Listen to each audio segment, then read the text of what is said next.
ಎಲ್ಲರಿಗೂ ನಮಸ್ಕಾರ. ಕರ್ನಾಟಕ ಪರೀಕ್ಷಾ ಪ್ರಾಧಿಕಾರದ ವತಿಯಿಂದ ವಿವಿಧ ವೃತ್ತಿಪರ ಕೋರ್ಸ್ಗಳಿಗೆ ಈ 2025ನೇ ಸಾಲಿನಲ್ಲಿ ವಿವಿಧ ಕೋರ್ಸ್ಗಳಿಗೆ ಸೀಟನ್ನು ಹಂಚಿಕೆ ಮಾಡಲಿಕ್ಕೆ ಈಗಾಗಲೇ ನಾವು ಆಪ್ಷನ್ ಎಂಟ್ರಿಯನ್ನು ಮಾಡಲಿಕ್ಕೆ ಹೇಳಿದ್ವಿ. ಅದರಂತೆ ಮಾಕ್ ಫಲಿತಾಂಶವನ್ನು ಸಹ ನಾವೀಗಾಗಲೇ ಪ್ರಕಟಣೆಗೊಳಿಸಿದ್ವಿ. ತಮಗೆಲ್ಲರಿಗೂ ಗೊತ್ತಾಗಿದೆ, ತಾವು ಆಪ್ಷನ್ ಎಂಟ್ರಿ ಮಾಡುವಂಥ ಸಂದರ್ಭದಲ್ಲಿ ಯಾವುದಾದ್ರೂ ಮಿಸ್ಟೇಕ್ ಮಾಡಿದ್ದೀರಾ, ನಿಮಗೆಕ್ಕಿಂತನೂ ನಿಮ್ಮ ಸ್ನೇಹಿತರು ಕಡಿಮೆ ರ್ಯಾಂಕ್ ಇದ್ದವರಿಗೆ ಒಳ್ಳೆ ಕಾಲೇಜ್ ಸಿಕ್ಕಿದೆಯಾ, ಇಲ್ಲ ನಿಮಗೆ ಬೇಕಾಗಿದ್ದಂಥ ಕಾಲೇಜು ನೀವು ಆಪ್ಷನ್ ಎಂಟ್ರಿ ಮಾಡಿಲ್ಲ ಅನ್ನೋ ಕಾರಣಕ್ಕೋಸ್ಕರ ಮಿಸ್ ಆಗಿದೆಯಾ ಅನ್ನುವಂಥದ್ದೆಲ್ಲ ತಮಗೊಂದು ಐಡಿಯಾ ಬಂದಿದೆ ಅಂತೇಳಿ ನಾನು ಭಾವಿಸ್ತೀನಿ. ಮಾರ್ಕ್ ಫಲಿತಾಂಶದ ನಂತರ ನೀವು ಹೊಸದಾಗಿ ಆಪ್ಷನ್ ಹಾಕಲಿಕ್ಕೆ ಇರುವಂತಹ ಆಪ್ಷನ್ನ ಡಿಲೀಟ್ ಮಾಡಲಿಕ್ಕೆ, ಇರುವಂತಹ ಆಪ್ಷನ್ಗಳನ್ನ ರೀಅರೇಂಜ್ ಮಾಡಲಿಕ್ಕೆ ನಾವು ಸಮಯಾವಕಾಶವನ್ನು ಕೊಟ್ಟಿದ್ವಿ. 29/7/2025 5 ಗಂಟೆ ತನಕ ನಿಮಗೆ ಅವಕಾಶವನ್ನು ನಾವು ಕೊಟ್ಟಿದ್ದೀವಿ.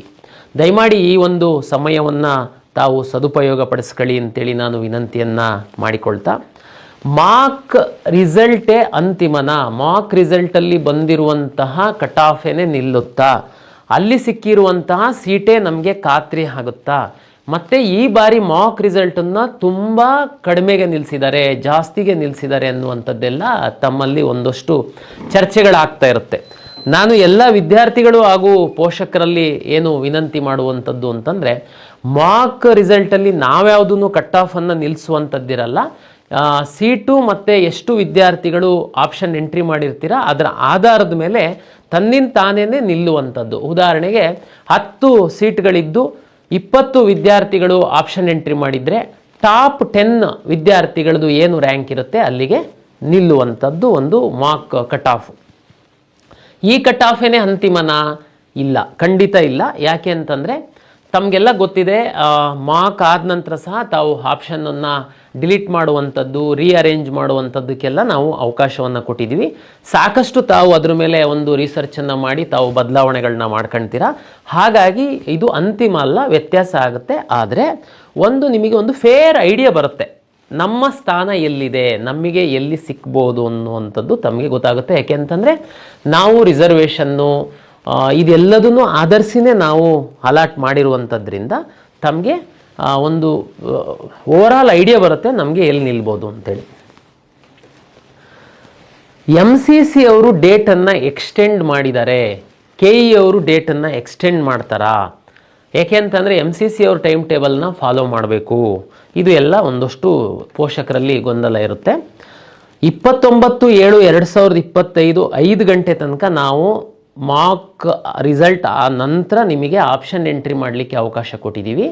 ನಮ್ಮದು ಇದು ಲಾಸ್ಟು 29/7/2025 5 ಗಂಟೆ ನಂತರ ನಾವು ಟೈಮನ್ನು ಎಕ್ಸ್ಟೆಂಡ್ ಮಾಡಲ್ಲ. MCC ಅವರು 2 ದಿನ ಎಕ್ಸ್ಟೆಂಡ್ ಮಾಡಿದ್ದಾರೆ, ನಮಗೆ ಅದರದ್ದು ಏನು ಪರಿಣಾಮ ಬೀಳಲ್ಲ. ಯಾಕೆಂದರೆ ನಮಗೆ 30ರಿಂದ 6ನೇ ತಾರೀಕಿನ ತನಕ ಸ್ಟೇಟ್ ಕೌನ್ಸಿಲಿಂಗ್ ಮಾಡುವಂಥದ್ದು ಕೇಳಿದ್ದಾರೆ.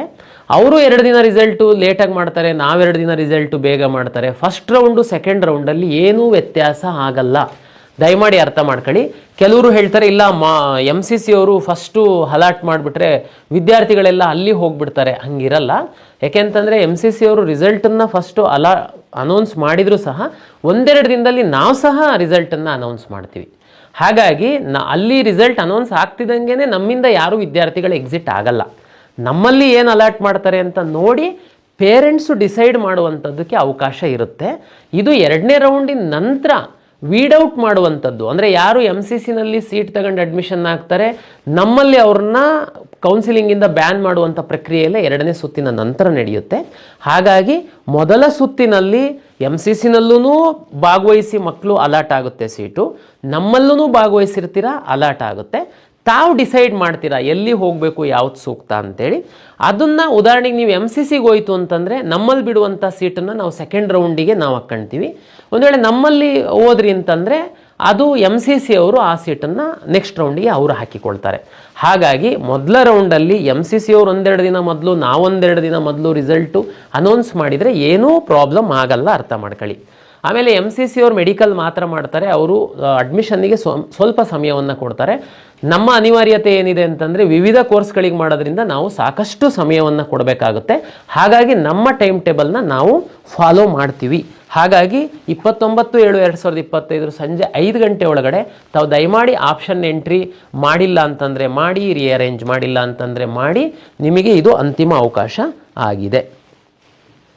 ನನಗೆ ಯಾರೋ ಕೇಳ್ತಾ ಇದ್ರು, ಮೆಡಿಕಲ್ ನಮಗೆ ಈಗ 12 ಲಕ್ಷದ್ದು ಸೀಟಿಗೆ ನಮ್ಮ ಪ್ರಿಯಾರಿಟಿ ಇದೆ, ಒಂದು ವೇಳೆ ಸಿಕ್ಕಿಲ್ಲ ಅಂತಂದರೆ ನಾವು ಮ್ಯಾನೇಜ್ಮೆಂಟು ಕೆಲವೊಂದಕ್ಕೆ ಹೋಗಬೇಕು ಅಂತ ಇದ್ದೀವಿ, ಅದನ್ನು ನಂತರ ಹಾಕಿಕೊಳ್ಬೋದಾ, ನಾವು ಅದನ್ನು ಸಪ್ರೇಟ್ ಮಾಡಬೇಕಾ? ದಯಮಾಡಿ ನೀವು ಪ್ರಿಯಾರಿಟಿ ಸೆಟ್ ಮಾಡಿ. ಉದಾಹರಣೆಗೆ ಮೆಡಿಕಲ್ ವಿದ್ಯಾರ್ಥಿಗಳಿಗೆ ಸಂಬಂಧಪಟ್ಟಂತೆ ತಾವು ಸರ್ಕಾರಿ ಸೀಟ್ ಬಾರ್ಡ್ರಲ್ಲಿದ್ದೀರಾ, ಇಲ್ಲ ಹೈಯರ್ ಫೀಸು 12 ಲಕ್ಷದ್ದು ಫೀಸ್ ಇದೆ, ನಂತರ ಪ್ರೈವೇಟ್ ಯೂನಿವರ್ಸಿಟಿದು ಸೀಟ್ದು ಸ್ವಲ್ಪ ಜಾಸ್ತಿ ಫೀಸ್ ಇರುವಂಥದ್ದಿದೆ, ನಂತರ ಮ್ಯಾನೇಜ್ಮೆಂಟ್ ಸೀಟು. ನೀವು ಈ ರೀತಿ ಪ್ರಿಯಾರಿಟಿ ಸೆಟ್ ಮಾಡ್ಕೊಳ್ತಾ ಬರಬೇಕು. ಹೈಯರ್ ಫೀಸ್ದು ಒಂದು ವೇಳೆ 12 ಲಕ್ಷದ ಸೀಟ್ ಸಿಗಲ್ಲಪ್ಪ ನಮಗೆ, ನಾವು ಸ್ವಲ್ಪ ಜಾಸ್ತಿ ಆದ್ರೂ ನಾವು ಹೋಗ್ತೀವಿ, ಸಿಕ್ಕಿಲ್ಲ ಅಂದರೆ ಹೋಗ್ತೀವಿ ಅಂತಂದರೆ ತಾವು ದಯಮಾಡಿ ಈಗಲೇ ಅದ್ರ ಕೆಳಗಡೆ ಹಾಕಿ ಆಪ್ಷನನ್ನು. ಉದಾಹರಣೆಗೆ ಪ್ರೈವೇಟ್ ಯೂನಿವರ್ಸಿಟಿದು ಸೀಟು 12 ಲಕ್ಷಕ್ಕಿಂತ ಸ್ವಲ್ಪ ಜಾಸ್ತಿ ಇದೆ, ಮ್ಯಾನೇಜ್ಮೆಂಟ್ಗಿಂತ ಸ್ವಲ್ಪ ಕಡಿಮೆ ಇದೆ, ಅದನ್ನು ತಾವು ಹಾಕ್ಬೋದಾಗಿರುತ್ತೆ.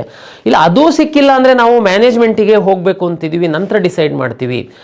ನಂತರ ಅಂತಂದರೆ ನೀವು 2ನೇ ರೌಂಡ್ ತನಕ ಡಿಸೈಡ್ ಮಾಡಲಿಕ್ಕಾಗಲ್ಲ.